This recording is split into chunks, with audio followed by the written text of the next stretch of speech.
Another day, another podcast. And this particular one is very inspiring because we get to ignite the blue of an extraordinary gentleman in every sense of the word. A man who, just like me, had passion for law, but for some reason, and like me, he actually went ahead, studied it, did so well. His papers were excellent. He was flying in amazing colors, rainbow colors to be precise.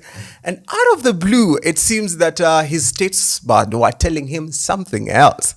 And that is everything to do with food. Over the years, he's been able to develop a community that is online that pretty much ventures into the world of personal growth and investment. To some, he's Rogers Bites. To a couple, he's Rogers Balamaga. And I hope I got that right. Yeah, you did. Yeah? Yeah. Balamaga. Balamaga. Balamaga. What does Balamaga mean? Well, it just comes from the Luganda word okulamaga. Which so means? it's the present continuous tense for going for pilgrimage, like okulamage na mgongo. He's a man on a journey, so to speak. Your life is interesting. Even as here, at Blue, we believe that blue is more than just a color. Blue is an acronym that pretty much stands for belief, lifestyle, ultimate, and expression.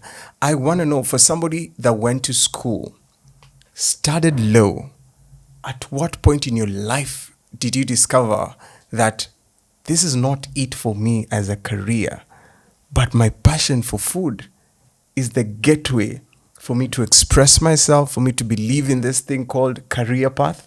And you decided that this is it. I believe in food as a business. I don't want to lie that there's in a particular moment in time where I knew that this is it for me. Yes. But I have always known, I have always had, and I know this sounds cliche, but yes, it is what it is, and I'll just say it as it is. I have always had this belief that I am meant to be more than I see. Right. And this is something that I can trace as far back as my A level, where I first ventured into reading about, but then I was reading about, it came from the book called God's Generals, where they profile different Pentecostal pastors, the likes of Catherine Kuhlman, and the like. Yes. And I got this conviction that I am meant for something bigger than I know now. Yes. I wasn't certain what it is, but I convinced myself that there's something I'm predestined for something big. I hope one day I'll listen to this interview and I say, yes, I think this is starting to mature, because I'm not yet there. Yes. I don't know what that is, but it's something I've always had at the back of my mind. And I didn't feel that dream satisfied in my pursuit of the legal profession. Yeah.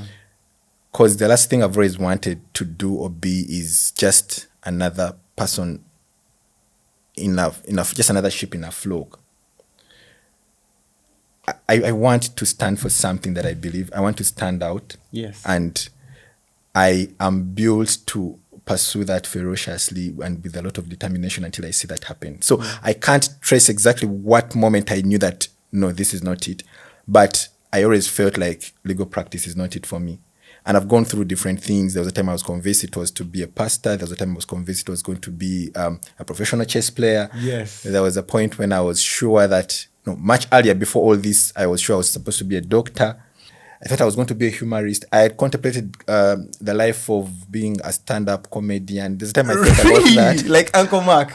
Yes. Yeah, because I talk a lot, as people will notice during this podcast. So, and because I talk a lot, I ventured into humor writing. Because that's what I used to do initially at the beginning of my journey. I was a humor writer. So I thought maybe this is it for me. But then as I looked around in the writing space, because my dream has always had the element of making money. Yes. Because that is important also. Very, very important. So I didn't see that. I didn't see any people to look up to and say, I want to be like so and so. Yes. So I realized early enough that this may not be it for me. So in the process, I discovered cooking, coupled with writing. Then I began writing about cooking from a humorous point of view. And then that's how I got a column now back in New Vision as a food writer. So then along the way, that's when this thing started to take shape. Then the belief started to become a reality. And I was like, okay, I think this is it. It's really exciting, even just to listen the passion with which you speak of your parents and your bringing, which leads me to the next question, and it has everything to do with lifestyle. I mean, with such kind of lifestyle that you've lived, how would you say it has shaped your career? Okay. And how is lifestyle extremely important in determining your professional growth, your career path, but also in a way, how does it then align with your personal belief? Okay. Yeah. So anyone who knows me knows I have a very humble background. Okay, when I say that, it sounds like now I've reached somewhere that it's something worth pointing out. But I come from a very humble family. Yes. My parents are not very educated. The highest level of education both my parents have is O level. And one of the things they believe in a lot, like most parents really, is education. Yes. And Mama used to do this thing where every time you're going to school, she opens up a book and then she gives you this lecture of every time you flip a page. Convention was always in Uganda.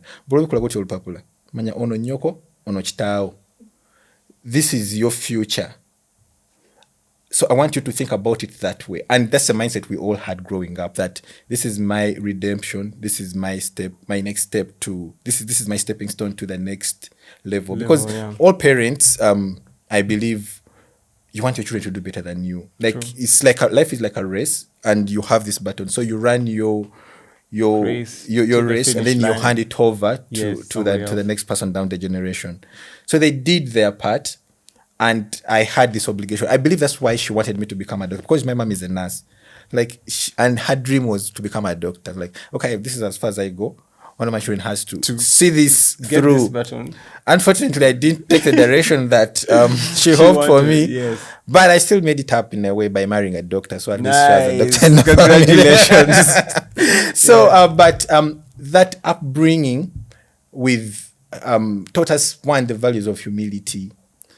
And that humility I've found to be very helpful in creating networks and relationships with my customers. I'm privileged to have the most kind, generous. I don't even know how I pick out these people. Yeah. But or why they are drawn to me. Maybe somehow I attract people like this. Yeah. I aspire to becoming better every day, to become the best version I can possibly be, and then also be a good inspiration to my children to know that one, you're not trying to prove a point to anyone, because ultimately no one really cares. People you think are looking up to you and they think you're cool, they're not even looking at you. It's just an image you have in your mind. But then you need to focus that energy into the things that matter the most. What do you want to do? What do you want to achieve? And what impact do you want to leave behind? How do you want to be remembered? Yes. Those are the things I'm starting now to think about now. And I think they're important. And I think we need to focus a bit more on them, because that's the thing that I'm looking at now. Yes, money is important, and it's something that we all want to do, but also the quality of life and your relationship with the people around you, I think, is also more important. It's interesting that you've mentioned about that, which was actually leading to my next question. And it has everything to do with, ultimately, what's your ultimate goal? Because to so many people looking at you right now, listening to you, the online community, people who are interested in investment and personal growth, and people who, just like yourself, are passionate when it comes to health and nutrition. Yeah. And when they see you, somebody would say the fact that you can be able to create content with your mom and with your daughter, all the three generations being represented right there, you've pretty much achieved what it is you have set out to achieve. I mean, you've married a doctor as well. You understand? So somebody would want to know, what's your ultimate goal after all this is said and done? Okay, so my first and foremost goal is to, and it's something I've just come into, a realization I've just come into later in life. Yes. And that's impact. I want to have an impact, a positive impact. And I was deliberate about the decision to create a community which is based on positivity, helping each other, generosity, and really focused on growth. There was a time when we used to have conversations, because we talk about everything, in spite of all the other things of growth and what. We also talk a lot about sex, relationships, marriage, what. So there was a time when people used to talk a lot about why marriage is a scam, it can never work, or what, every man cheats.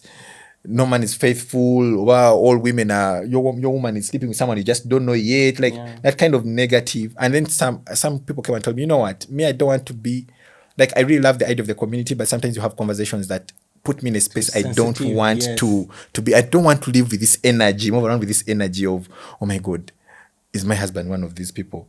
Is it possible he's sleeping with someone in this community? Yeah. And I don't want to have that on my mind. Yeah. So they decided to withdraw for that reason. And I felt bad. But then I realized the reason as well. That reason was valid. Like, yes, these things are also part of life, but I don't want this to be, because sometimes the most popular topics are the ones that are not very, very positive. Yeah.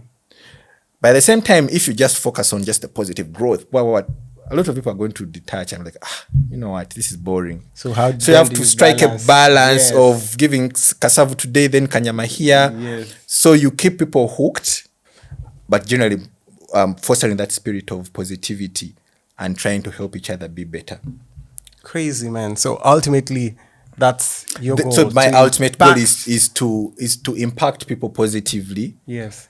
Because the rewards for doing this are enormous. Crazy. Like, so enormous. Like, there are times when I need a business loan in a short time to do something. Yeah. I just go and I just ask in the community. Someone asks me, how much money do you need? I need 30 million. What's the interest? Like, I don't have to pay me interest. You give me when you get it.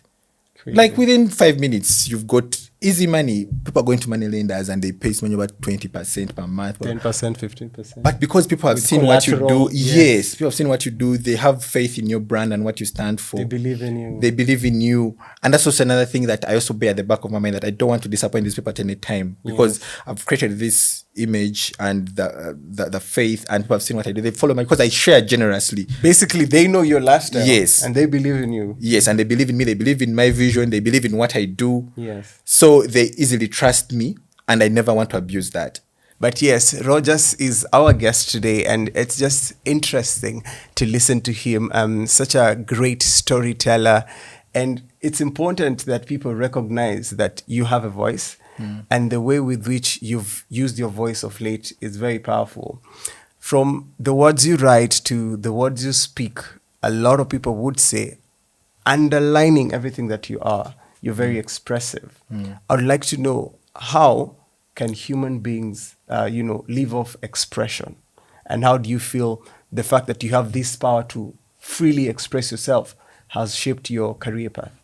That's a very, very good observation. And I remember one of the people I follow the most on Instagram, I also his podcast. He says one of his best personality attributes that has made him is the ability to express himself. Like, you can never underestimate that. I don't know if I should call it a gift, but it can be nurtured, it can be improved.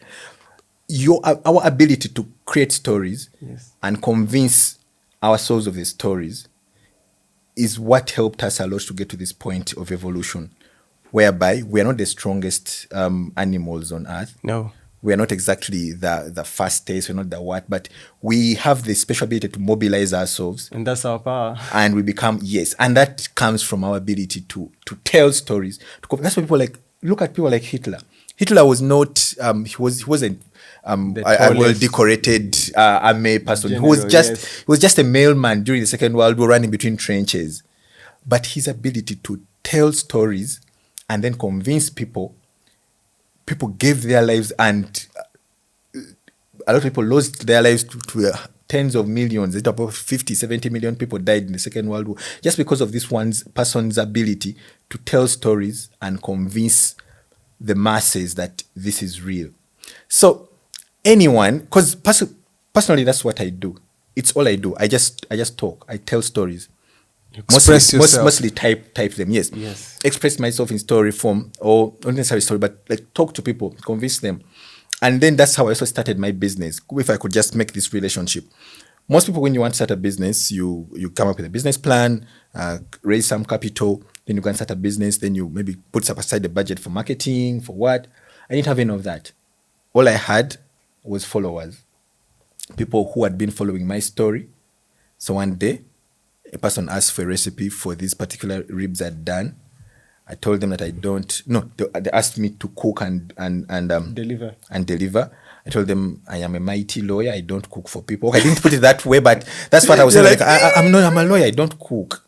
That's why I give you the recipe so you can cook for yourself. Yes. But then I sat back and I asked myself that, it was like a friend who asked me that, but Roger, what do you have to lose? I thought you left your profession for this. Like, just cook the food and deliver. Like, okay, maybe I'll do this as a one-off. So I tried it and it worked. Yeah. But I started this business not with any pain. And I know this, every time I say this, it sounds like one of those stories. I started this business with a feather. Now I have 10,000 birds. But I didn't start with any capital. Yeah. Because I just went out. I say, okay, now I'm taking orders for these ribs if you like them. If you want to place an order, just hit me up and send your payment in full. The money they sent is what I used to buy the pork. It's what I used to buy the sigiri. It's what I used to buy. Okay, I had a knife and I also had the ingredients. But all the ingredients, the barbecue sauce and everything. Then whatever I had left the following week is what I used to buy other things, and then people kept paying. Then along the way, the business began to grow. I began to buy more equipment. Orders. I got now a bigger house. I began to buy, build kitchens, doing what? But it wasn't with any capital. But the capital I had was social capital. And you raise social capital by your ability to express yourself. When people find your stories relevant, when people find value in what you speak, when they find it relatable, yes, then they would easily trust you and then they would follow you. And in the process, you can make money out of that. And more importantly, you can impact lives. When we say blue is a mindset, when you say blue is an attitude, blue is a lifestyle, this is exactly what we've been. For a man like Rogers here, just listening to how your journey has been and how you've been able to believe your lifestyle, your ultimate goal, and the fact that you have so much passion in how you express yourself gives me so much joy. Thank you. I only know for a fact that there are so many people watching and they're inspired, by your journey. And most of them are like, yo, man, the way you've ignited your passion, they would want to ignite their blue as well. What would you tell that, boy, that little girl out there that wants to feel the kind of shoes that you've been able to walk in? Find something that has the potential to pay, but you also have to be passionate about it. Crazy. Because that passion is what is going to take you through those moments where it is impractical. So I would advise them, if you have that one thing, if you can trace it, that gives you so much fulfillment and satisfaction, nurture it. Don't quit your job and run towards it. Do it alongside what you do. Yeah. Give it time. Let it grow. Let the legs become firm. When they're firm enough, then maybe you can make that decision to make the jump if you have to. Man, Rogers, I can listen to you over and over and over again. Thank you so much for spending time to speak to us. Thank you for having me. I know there are a lot of people who are watching right now. They want to go and look at your recipes and, just follow you up on social media. Where can they go at?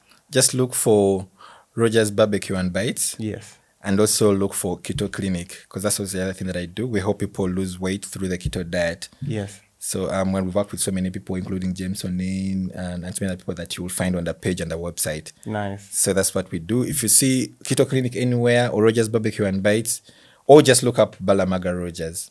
It's as simple as that. May you continue igniting your blue. Just like you who's watching, please do continue igniting your blue and following the conversation using the hashtag #IgniteYourBlue. Till next time, it's goodbye from us.